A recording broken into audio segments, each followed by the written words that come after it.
Redação, participação do Júnior Moreira, do cientista político Malca Marcos e da Edilene Lopes, direto de Brasília. Você, ouvinte Itatiaia, também pode participar opinando pelo canal da Itatiaia no YouTube e também pelo WhatsApp 99996-7074. 99996-7074. Mais um feriado prolongado promete ser de estradas cheias em Minas. Nem mesmo a disparada dos combustíveis desanima o mineiro de viajar, Júnior Moreira. É até um questionamento que a gente faz.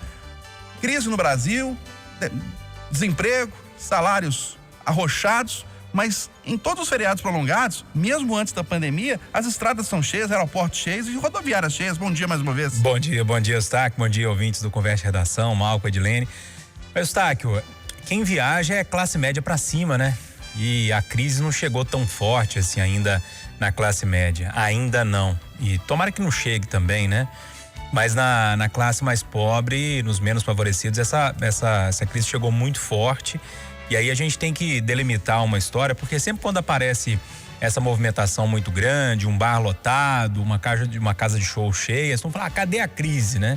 Depende para qual classe que a crise está.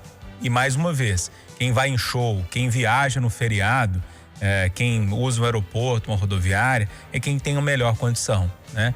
A crise pegou muito forte quem tem pouco dinheiro e quem trabalha para sobreviver. Quem trabalha para pagar a conta de luz, água e o supermercado, né? Essas pessoas estão passando muito aperto. Agora, a classe média, além da crise não ter pegado tão firme assim ainda, né? Tem como manusear, tem como cortar uma coisa ali para fazer uma viagem depois, consegue juntar um dinheirinho, planejar. Então, esses momentos são assim mesmo, né? Ainda mais depois de tanto tempo sem poder viajar, sem poder sair de casa, o dinheiro ficou mais parado, né? Apesar de o custo de vida ter aumentado, e aí a turma vai aproveitar, não tem jeito. Acho que 2 alertas precisam ser feitos, tanto para quem vai pegar a estrada, e aí realmente é o cuidado, né, no volante, para não virar estatística depois de acidentes e também mortes. E a outra história é a Covid-19, né? Muito cuidado, a gente já viu 2 cidades no interior aí retrocedendo para uma fase um pouco mais dura da onda do Minas Consciente, né, que é o programa do governo do estado. Então, se vai ficar com mais pessoas no mesmo espaço, use máscara, higienize as mãos, tudo aquilo que a gente já sabe, para a gente não retroceder aí nessa história da Covid-19. E para você, Malca Marcos, como explicar essa crise financeira que a gente vive no Brasil, com o dinheiro cada vez mais curto, mas as pessoas indo viajar, optando pelo lazer nesse momento? Bom dia. Bom dia, Eustáquio, Edilene Júnior, bom dia, ouvintes. Havia toda uma aposta no turismo nacional com o avançar das vacinas. Era a área mais esperada de crescimento agora no 3º e 4º trimestre. As pessoas ainda têm com muita demanda reprimida devido à pandemia. O que eu acho que está acontecendo é que as pessoas estão viajando sim, mas vai mudando o tipo de viagem. Passagens aéreas mais caras passam a ir mais de ônibus. Gasolina cara, os destinos vão ficando cada vez mais perto. Tem toda uma demanda reprimida que faz com que as pessoas intensifiquem as viagens, mesmo em tempo de escassez de dinheiro. E como bem disse o Júnior, não são todos que viajam. As viagens sempre foram restritas a um determinado tipo de público e este sente também a crise, mas não com a mesma intensidade de outros grupos. E para você, Edilene Lopes, como explicar essa situação? Bom dia mais uma vez. Bom dia, Eustáquio, bom dia, Malco, bom dia, Júnior, todo mundo que está em casa. Eu concordo muito com o Malco e com o Júnior, Eustáquio. Eu acho que tem uma demanda reprimida grande, as pessoas estavam assim, loucas para sair de casa, afinal de contas, 1 ano e meio dentro de casa, quase que sem poder sair, quase que sem poder viajar. Muita gente mora em casa muito pequena, mora em apartamento, tanto que a gente viu aí um boom imobiliário nas áreas de casas, né? Quem tem dinheiro saiu de apartamento e comprou casa, porque as pessoas ficaram trancadas dentro de casa. Então, o mercado de turismo, como era aguardado, agora com o avanço da vacinação, é um mercado que está recuperando, inclusive as diárias de hotéis, algumas estão bem caras, a gente entende que as pessoas têm que tirar o prejuízo, né, desse tempo que os hotéis, muitos ficaram fechados ou quebraram, mas de fato, passagens aéreas estão caríssimas, hospedagem em hotéis também estão mais caras e para alguns destinos, você vai tentar olhar, sei lá, março, abril, fim do ano que vem, já tem muito lugar que não tem vaga, porque as pessoas adiaram as viagens que elas iam fazer, então tiveram as remarcações embarcações. E outras pessoas aproveitaram as vagas que sobraram, agora que elas podem ir, né? Que as restrições da pandemia diminuíram. Essas pessoas optam por viajar. Quem for de carro tem que tomar muito cuidado, porque é perigoso. Quem viaja sabe, pouquíssimos são os que são multados pelas ultrapassagens proibidas, muita rodovia não duplicada e neguinho, ó, um atrás do outro cortando e sem dar de frente com caminhão, com carreta, você fica desesperado em estrada. Então tomar cuidado, né, gente, que viver é bom, morrer pra quê? E para você, meu caro Eduardo Costa, como explicar essa situação, né? O dinheiro arrochado, mas as pessoas viajando. Bom dia para você. Bom dia para todo mundo. Esse é o mundo de meu Deus. O mundo discute de renda básica, auxílio emergencial, e ontem um cidadão me contou que uma amiga dele alugou a casa dela, uma mansão em Trancoso, para um alemão que está trazendo a família. 10 dias, Natal e Ano Novo, 120 mil euros. Que isso? Na minha conta matemática fraca, 900 mil reais. Puxa vida.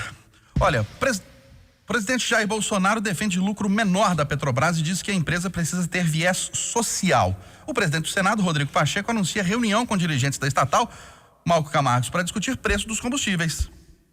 Bolsonaro e seus sinais trocados, né, Eustáquio? O presidente não sabe o que fazer em relação à estatal. Tá claro isso. Ora ele garante a autonomia, ora ameaça com a intervenção, ora intervém de fato, como fez em fevereiro deste ano, trocando o presidente. E nada disso altera o valor dos combustíveis. Enquanto o Bolsonaro fala, enquanto o Bolsonaro faz as lives, enquanto o Bolsonaro ataca as instituições, enquanto o Bolsonaro ataca a própria companhia, os preços sobem e as ações da companhia caem, mesmo apresentando 31 bilhões de lucro no terceiro semestre de 2021. Bolsonaro tem razão. As empresas estatais podem sim ter uma ação social. Agora, isso tem que ser feito de maneira planejada e não numa live na quinta-feira, como ele faz rotineiramente durante o seu governo. Oi, Edilene Lopes. É possível algum acordo para discutir preços dos combustíveis, reduzir os preços? É possível algum fruto positivo dessa reunião do presidente do Senado com dirigentes da Petrobras? Com certeza, Eustáquio. É tão possível que o presidente Jair Bolsonaro, que na minha avaliação é muito coerente, muita gente reclamou depois que votou nele, que não acreditava que ele fosse assim. Para mim, ele é coerente. O discurso que ele fez na campanha condiz com o governo que ele está fazendo, mas nesse caso ele mudou o rumo da prosa. Antes não ia mexer em Petrobras e tal, agora tem que diminuir o lucro, porque o bicho está pegando. Os combustíveis estão altíssimos, elevando a inflação, o bolso de ninguém aguenta, então chegou a hora de fazer alguma coisa. E cochilou cachimbo cai, né? Se ele não tomar essa posição, essa frente o Rodrigo Pacheco vai tomar. Então o Rodrigo anunciou a reunião e ele, esperto, também foi em cima desse assunto. Ou seja, vai ser tratado, vai ser resolvido. Você acha que é possível, Eduardo Costa, a Petrobras ter um viés mais social e os combustíveis ficarem menos caros no Brasil? Sempre achei isso. E defendo mesmo, correndo risco de ser chamado de comunista. O Bolsonaro é que é complicado falar isso. O Guedes vai brigar com ele hoje. Ô, Júnior, e pra você? Eustáquio, tem dois Bolsonaros, né? Um das lives que precisa falar pro público dele, e o público dele tá pegando no pé em relação ao preço do combustível, e o outro Bolsonaro, né? Que precisa falar pro mercado. O problema é que o mercado também vê as lives do presidente, né? Aí o bicho pegou. A gente viu como é que as ações da Petrobras se movimentaram nessa madrugada nas bolsas aí pelo mundo. Eustáquio, o presidente fala que vai resolver, fala que vai mexer, o Rodrigo Pacheco também, né? Pra dizer que tá fazendo alguma coisa, gente, pra dar algum tipo de resposta. Não dá pra fazer muita coisa. Só dá para fazer alguma coisa se resolverem intervir no preço. Vão fazer isso? Vão fazer? O mercado vai deixar? Eu acho que não, né? Então, o Rodrigo Pacheco anuncia a reunião, vai bater papo, vai falar, aí depois vão fazer uma coletiva depois, dizer que vai fazer isso, que vai tentar aquilo, aquela história toda para enganar a gente. O Bolsonaro também vai ficar falando vez ou outra lá na live dele para agradar os seguidores, e a gente vai continuar pagando combustível caro, enquanto que o barril de petróleo não diminuir lá e o câmbio não dá uma melhorada aqui. Isso é fato, isso é simples. A não ser isso, repito, tem que intervir nos preços. Eles vão fazer isso? Eles vão comprar essa briga com o mercado? Acho que não. Quem sabe, hein? Pois é. O Malco Camargos, o Tribunal Superior Eleitoral rejeita caçar a chapa Bolsonaro-Mourão, mas avisa que disparo em massa de notícias falsas será abuso em 2022. O ministro Alexandre de Moraes, o Tribunal Superior Eleitoral não caçou a chapa Bolsonaro-Mourão por falta de provas, mas os ministros disseram que sabem o que aconteceu em 2018, disparo em massa de fake news. E o ministro Alexandre de Moraes avisou, vai pra cadeia e vai perder o mandato. Parece aquele filme, né? Eu sei o que você fez no verão passado. Mas os ministros deram um recado. A sessão de ontem é histórica. Ela demarca uma posição do tribunal em relação ao que está por vir.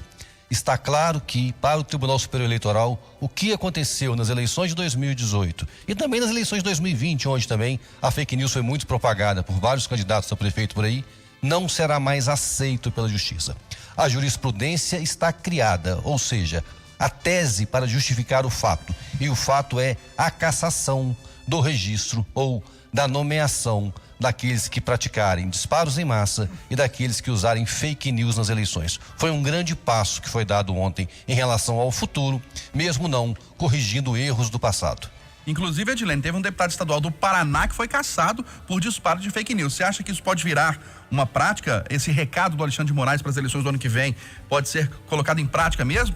As pessoas vão perder o registro de candidatura, perder os mandatos? Se o tribunal sabe que fez, se o tribunal acha que o presidente fez, como que não vale para o presidente? Valeu para casos anteriores, vai valer para casos futuros? Isso aí está na cara que foi um acordo de pacificação que ocorreu depois do 7 de setembro, então deixaram o presidente da República escapar dessa e deram o recado para a próxima, mas no fim das contas não há coerência nenhuma nesse recado, porque se sabem, se é considerado crime, como é que não é aplicado numa situação que foi julgada? Não existe isso não. Então, na minha avaliação, é importante, é um momento histórico, como disse o Malco, mas dessa vez deixaram o presidente escapar porque houve um acordo depois do 7 de setembro. Eduardo, você acha que esse recado do Alexandre de Moraes pode se tornar prática comum a partir das eleições do ano que vem? Colocar na cadeia, caçar o registro de candidatura, caçar o mandato de quem propagar fake news? Com certeza. Nós somos a jovem democracia que vai se aperfeiçoando. Isso é um processo. Você vai lembrar que 2 meses atrás, quando colocaram a sugestão desse tema pra gente debater, eu entrei no grupo do Zap aqui, falei, gente, vamos deixar. Eu sabia, tribunal nenhum, justiça nenhuma, congresso nenhum, caça presidente, a não ser que seja coisa muito mais grave ainda e totalmente provada, caça nem presidente que tem 30% de aprovação, não. E digo mais, se o TSE tivesse elementos e fizesse isso, seria um caos. Então, eu acho, não vou dizer que acho ótimo, mas é prudente e de bom senso evitar mais esse estresse da nossa vida. Não merecia mais, não. Ô, Júnior, você acha que o cerco está se fechando contra quem dispara fake news? Eustáquio, eu não sei, quando surgiu esse assunto rodou muito nos grupos bolsonaristas aí há uns 15, 20 dias, o Eduardo estava lembrando disso, inclusive. Eu disse aqui no Conversa Redação, falei, gente, depois de 3 anos, você acha que algum tribunal, alguém vai ter coragem de complicar a vida assim? Acho que não deve dar em nada, enfim. Agora, o recado foi dado, Eustáquio. O Alexandre de Moraes, ele resolve peitar muita coisa, e tá peitando muita coisa já tem um tempo. Ele vai ser o presidente do TSE durante as eleições. Será mesmo que ele vai conseguir fazer alguma coisa em relação às fake news? Em 2018, me pareceu que o tribunal foi meio que pego de calça curta, né? Assim, era uma novidade ali, ninguém estava entendendo muito, será que aquilo ia ajudar ou não algum candidato, enfim, e ajudou, né? A gente sabe que ajudou. Vamos ver, parece que agora o tribunal teve tempo para pensar, para ter ferramentas para evitar que isso aconteça, que essa movimentação tão grande assim aconteça. Agora, os meios vão mudando, né? Antes era o WhatsApp, o Facebook, agora já tem o Telegram, né? Outras redes estão chegando por aí. Então, o tribunal tem que correr muito na frente para conseguir cercar isso aí, porque senão vai ser mais uma chuva de fake news aí durante as eleições do ano que vem. Ô, Eduardo. Eustáquio. Oi, Malco. Só um ponto importante, corroborando o que o Eduardo disse, é um dado importante para o nosso ouvinte saber. Eduardo colocou que ninguém caça um presidente com 30% de aprovação. É isso mesmo, Eduardo, você tem toda a razão. Tanto Dilma quanto Collor, quando sofreram o impeachment, tinham menos de 10% de aprovação. Essa é a marca que nós consideramos que quando o presidente rompe essa barreira, o impeachment fica iminente e ele acaba acontecendo por um julgamento político. Ô, Malco, e só para complementar, lembrando que o julgamento em caso de política não é só pelo fato, é pelo contexto, né? Que fique bem claro, que não acontece para pessoas físicas normais, acontece no contexto da política, né?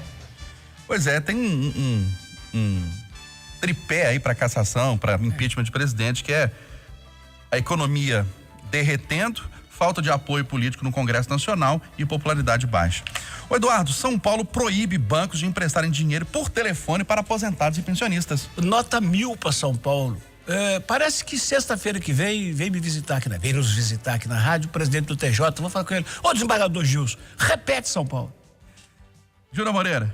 Eustáquio, tem coisas tão óbvias, né?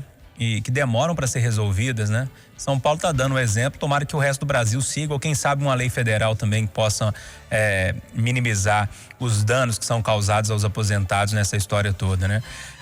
Hoje a situação é ainda pior, Eustáquio, alguns bancos ainda ligam e tentam convencer o aposentado de ter. Outros simplesmente colocam o empréstimo na conta daquele aposentado e quando ele vai descobrir, nem salário ele tem mais para receber. O assunto é sério, não dá voto, então os políticos não discutem, mas é muito sério, tem acabado com a vida de muitos idosos. Depois de um ano, a vida inteira trabalhando, ainda tem uma velhice que não consegue lidar com as dívidas colocadas por esse tipo de banco, né? De pessoas que só pensam no lucro, mau caráteres, bandidos, precisavam ser presos, né? Mas aqui no Brasil, esse tipo de coisa, infelizmente, não é punida. Oi, Edilene, o Brasil é exemplo de nação que tem lei que não pega, né? Tem uma norma nacional dizendo que a pessoa não pode comprometer mais de 30% do seu salário com empréstimo, com financiamento, mas isso não acontece na prática. Você vai num banco, pega um empréstimo, compromete 30% da sua renda, você vai em outro, consegue outro empréstimo, daqui a pouquinho quase 100% da sua renda está comprometida com financiamento, você não aguenta pagar.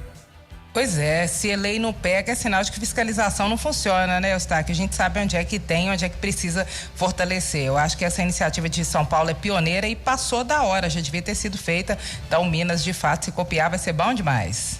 São Paulo é exemplo para o Brasil, Malca Marques, nessa questão dos empréstimos? Sem dúvida, era uma facilidade que gerava muita dificuldade para os aposentados e coibir isso agora é uma boa ação da Justiça Federal, da Justiça Estadual, fazendo com que essa prática seja corroborada e os lucros do banco fiquem menor, porque só eles que ganham com esta prática. Mais um ponto, Eduardo? Numa sexta, segue o Conselho Maior do Acerantão, segue o líder, orai e vigiai. Um abraço para você, para a Edilene, para o Malco e para o Júnior Moreira. 8h59 em Belo Horizonte, final do Jornal da Itatiaia, a primeira edição desta sexta-feira.